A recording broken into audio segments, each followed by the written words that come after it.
Il fait la fierté de la ville depuis 18 mois. Le Dragon de Calais a déjà attiré des milliers de visiteurs depuis son inauguration, en dépit de la crise.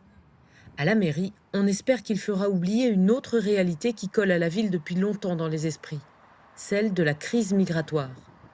Pourtant, les migrants sont toujours là, plusieurs centaines. Les politiques locales et nationales ont rendu leurs conditions de vie plus difficiles, avec des expulsions régulières et la restriction des possibilités d'aide pour les associations humanitaires. Mais certains Calaisiens sont entrés en résistance. Voilà, c'est vrai. Nothing for me? Bon, good afternoon. Comme le père Philippe de Mester, qui a transformé une salle paroissiale en lieu d'accueil pour les mineurs exilés. Donc ici, c'est ce qu'on appelle la crèche. C'est une halte de nuit. On l'a appelée la crèche parce qu'on ouvrait la nuit du 24 au 25 décembre. Et qui est-ce qui dort dehors, là, sous les tentes? Moi, parce qu'il s'agissait de montrer à qui veut le voir que si on est menacé de fermeture, je souhaitais montrer que si on ne pouvait pas résider à l'intérieur, il y aurait toutes les tentes ici, et puis non seulement dans ce lieu, dans d'autres. Il y a bien quelque chose qui est de l'ordre d'un affrontement. Hein.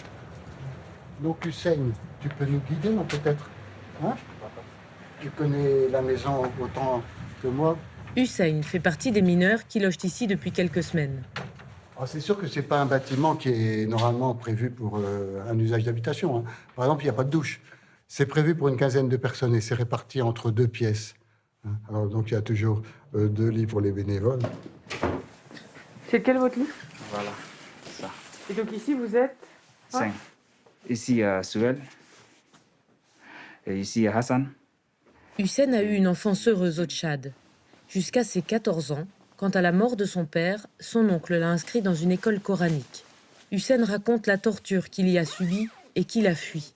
Menacé de mort par son oncle et recherché par l'école, il a pris le chemin de la liberté, en fuyant son pays, par le Niger, puis avec la traversée du Sahara en Algérie, par le Maroc. Il a ensuite rejoint les côtes espagnoles à la nage et s'est caché dans des trains jusqu'à Calais. 7000 kilomètres qui ont changé l'enfant qu'il était. J'ai beaucoup changé. Qu'est-ce qui a changé? Avec la souffrance, c'est comme ça. Je suis grandi comme ça vite. Quand tu dors dehors, parfois, sinon tu vas devenir fou aussi. Il faut que tu vas être courageux pour changer ta vie, quoi. Mais ce qui l'aide à tenir debout, ce sont ses rêves. Dans 10 ans, peut-être que je vais vous inviter dans mon maison propre, quoi. Oui, peut-être que je vais être grand footballeur ou grand chanteur. Je vais rester à Paris ou Marseille. Paris ou Marseille? Ouais. C'est à cause du foot, ça? Oui, PSG ou l'OM. Mais c'est le LOSC qui est en tête du championnat actuellement, le Lille. Permettre aux personnes de conserver leurs rêves, leur dignité et tout ce qui fait leur humanité. C'est ce pourquoi se battent les associations. Ici, on est à l'accueil de jour du Secours catholique, qui est en fait le seul accueil de jour pour les personnes exilées à Calais. C'est un espace de répit physique. Les personnes ont la possibilité de venir, se mettre au chaud, boire un thé, un café, charger leur téléphone, être en sécurité aussi. Elles ne sont pas sans cesse expulsées, sans cesse repoussées, sans cesse violentées. C'est aussi un espace de répit relationnel. Quand les personnes arrivent ici, elles sont les bienvenues, elles sont attendues, on les appelle par leur prénom, on les reconnaît. Tout est fait pour préserver ce répit, cette paix. C'est aussi pourquoi les caméras ne sont pas autorisées en présence des personnes accueillies. Elles sont 200 à 300 chaque jour ici.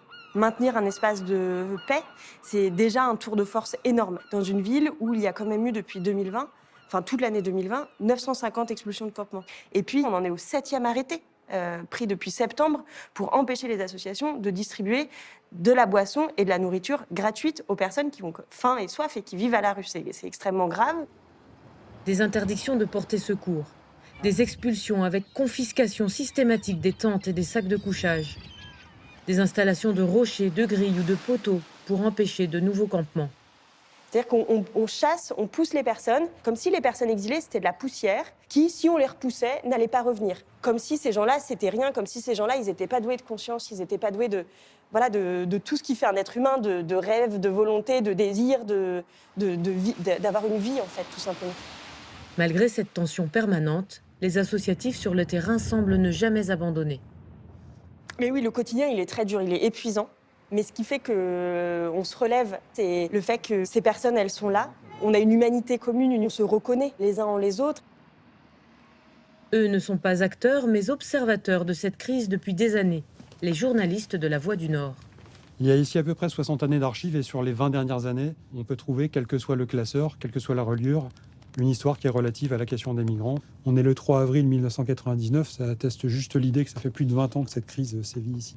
Depuis l'arrivée des premiers exilés jusqu'au démantèlement de la jungle, la rédaction a couvert tous les aspects de la crise, y compris ces dernières années, la façon dont la ville tente de restaurer son image. Il ne faut pas juger non plus trop sévèrement. Il faut imaginer que pour des gens locaux, 20 années de crise migratoire, ça peut aussi instaurer une forme de lassitude, d'autant que la crise des migrants a eu des répercussions aussi sur le développement économique du Calaisis. Personne ne voulait venir investir ici. Les politiques locaux ont obtenu cette enveloppe de compensation à la crise migratoire, 255 millions d'euros. Pour sortir un peu de cette image très négative, la ville se relève avec une rénovation, par exemple, du front de mer, qui est en partie financée par cette enveloppe. Il y a un projet à la fois culturel et touristique autour du Dragon, qui là est sorti des chapeaux vers les années 2016-2017. L'image de Calais change. Elle donne davantage l'image d'une ville plus dynamique, un peu plus tournée vers les autres. Et juste, si on peut apporter un bémol, c'est que en toile de fond, la question migratoire n'est toujours pas réglée. Pour faire oublier cette réalité dont elle ne voudrait parler plus qu'au passé, la ville ne lésine pas sur les moyens de reconstruire, avec parfois des solutions assez paradoxales pour donner l'image d'une ville ouverte et accueillante. Les journalistes parlent même de bunkérisation. Depuis à peu près 3 ans, mois après mois, des grilles se sont installées et elles sont quasi systématiquement surplombées de barbelés, limées comme des lames de rasoir, donc qui sont beaucoup plus tranchantes. C'est un peu le symbole un peu de toute la politique aujourd'hui qui a été mis en place au détriment du paysage. À cause de cette bunkérisation, ou grâce, tout dépend de votre point de vue, la frontière est devenue étanche. Mais rien n'arrête ceux qui veulent atteindre leurs rêves. Alors, depuis quelques mois, Adrien Bousmar écrit des articles sur ce nouveau phénomène que la Manche ne connaissait pas encore, la traversée sur des tout petits bateaux de ces 33 interminables kilomètres jusqu'aux côtes anglaises. Le pic, on va dire, des tentatives de passage, c'était entre mai et septembre, même octobre 2020. Là, ça a vraiment été l'explosion où on comptait plusieurs centaines de tentatives par jour. L'an dernier, selon la préfecture, il y aurait eu plus de 9000 tentatives de traversée. Certaines ont abouti, d'autres se sont soldées par un retour sur les côtes françaises ou par un drame. Selon les associations, il y aurait eu 9 décès et 3 disparus dans la Manche en 2020. Je suis venu jouer ici quand j'étais enfant, quand j'étais ado, je venais jouer au foot ou je venais bronzer ici et passer les étés. Puis de voir de retrouver encore sur cette plage, oui, ça fait quelque chose quand même. En attendant de trouver des solutions pour atteindre la terre qu'ils se sont promises, les migrants errent dans Calais et s'échangent les adresses où trouver des mains tendues pour les relever, comme chez Brigitte par exemple. C'est moi. Ça va? Ça va. Plus connue ici sous le nom de Mamie Portable. Bah, je sais pas si j'ai tout, hein. Alors, ici, je pense que c'est bon. Il faut toujours regarder que ça démarre. Et ça doit être full quand ils arrivent. Là, vous avez combien de téléphones en charge? Oh là, pas beaucoup. J'en ai quoi, une quarantaine, là? Depuis 20 ans, Brigitte ouvre chaque jour son garage aux migrants. Pour leur téléphone, mais pas seulement. Un bol de soupe, une part de gâteau, une paire de chaussettes, tout est prétexte à la discussion et à la chaleur humaine. T'as pas de jaquette? Non. Pourquoi? Ouais, parce que c'est nouveau ici. Hein? Nouveau. T'es nouveau? T'as que ça? Seulement ça, oui. Oh mais non, ça va pas, ça. Attends, je vais te trouver une jaquette.